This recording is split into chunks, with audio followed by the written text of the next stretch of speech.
Buenas tardes, mi nombre es Sebastián y hoy vamos a hablar de polineuropatías. Por definición, la polineuropatía corresponde a la alteración generalizada y relativamente homogénea de múltiples nervios periféricos, dos o más.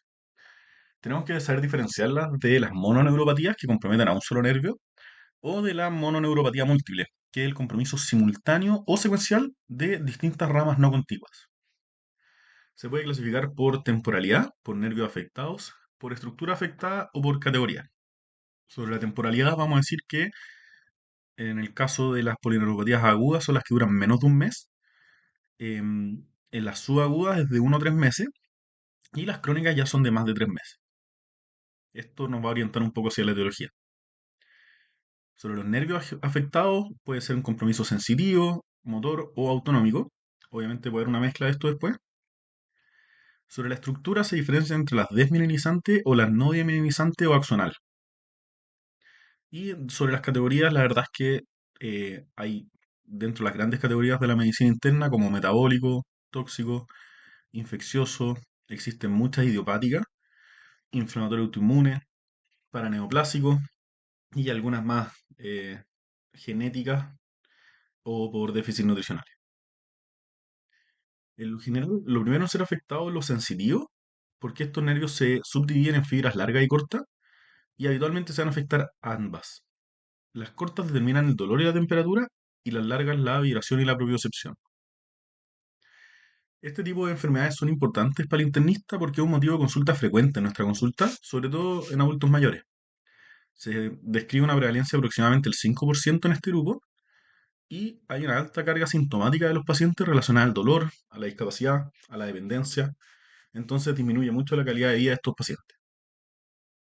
La verdad es que hablar de la fisiopatología de todos los distintos mecanismos es súper difícil porque obviamente varía el mecanismo de daño según cada etiología.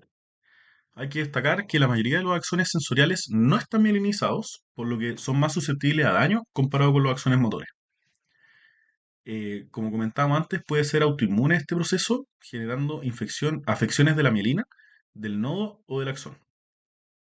La alteración del axón generalmente vamos a ver alteraciones metabólicas que afectan el vasa nervorum por isquemia, esto es clásico de la diabetes mellitus, o la isquemia afecta directamente al vasa nervorum, como puede ser la vasculitis.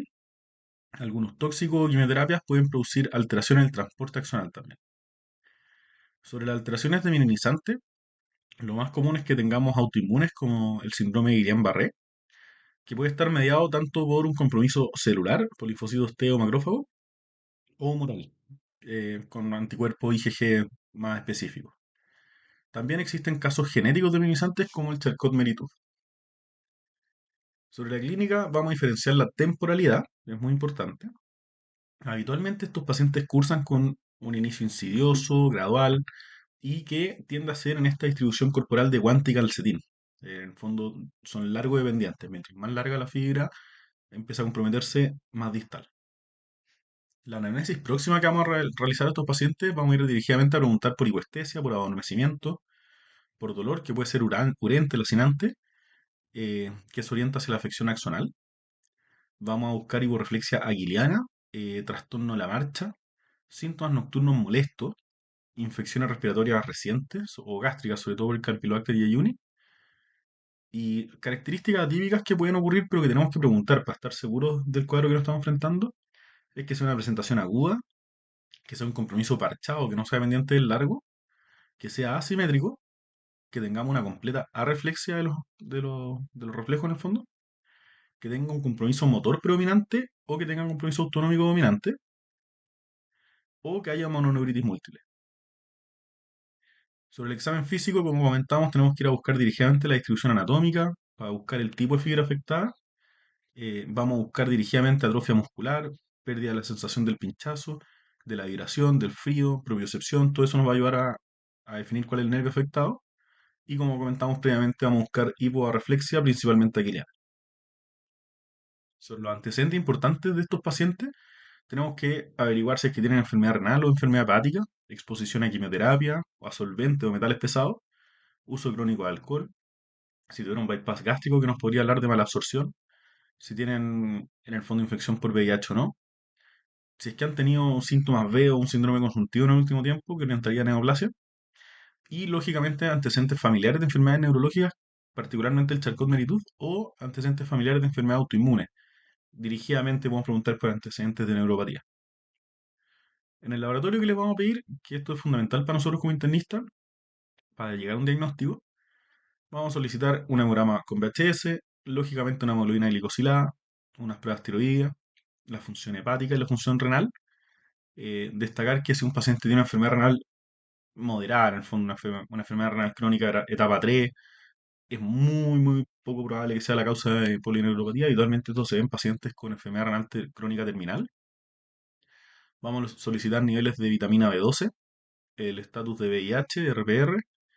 Vamos a hacer el estudio de gamapatía monoclonal.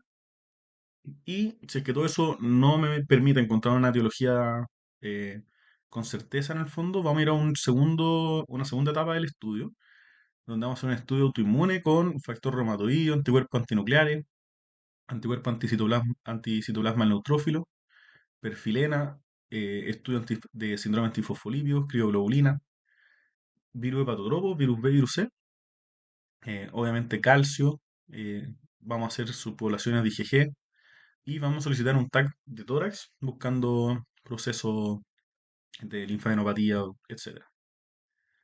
Hay que solicitar electrofisiología, ya que esto en el fondo es estudio eh, la electromiografía, porque nos va a ayudar a diferenciar las lesiones demielinizantes de las axonales.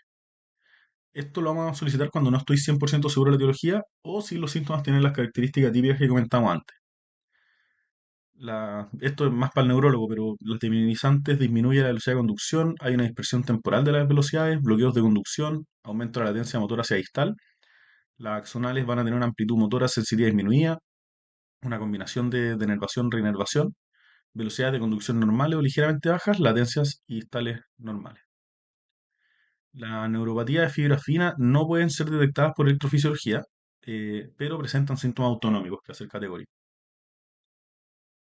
Otra opción de estudio es la biopsia de nervio. Esto habitualmente en la técnica se hace en el nervio sural, pero rara vez aporta en el diagnóstico etiológico. Se reserva para la sospecha de vasculitis o amiloidosis, donde podemos ver compromiso local, y podría eventualmente mostrar signos de sarcoidosis o de lepra.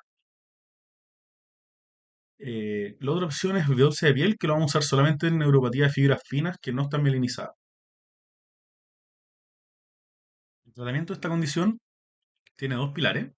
En primer lugar, el específico según la etiología. Lógicamente, manejar la diabetes mellitus si está descompensada, manejar la enfermedad renal, hacer consejería genética en caso de que sea el caso, inmunosuprimir si es que es una patología autoinmune, etc.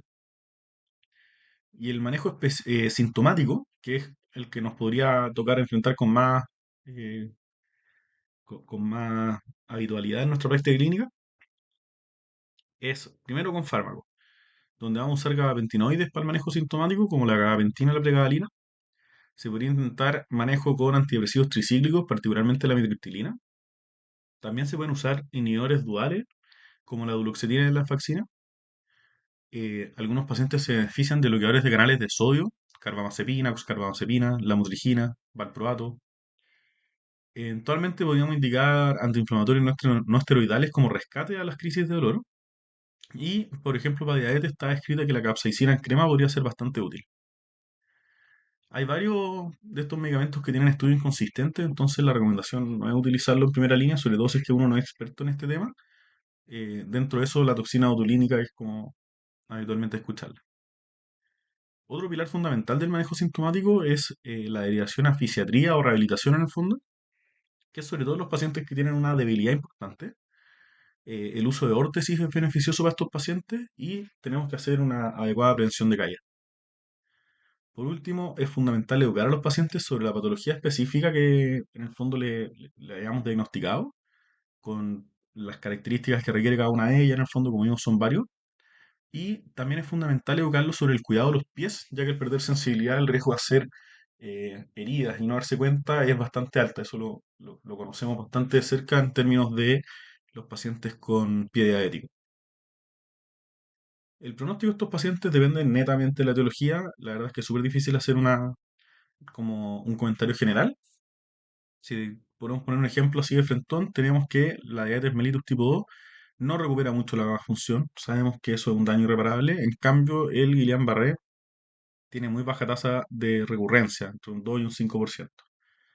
Y eso sí recuperan la función. Muchas gracias.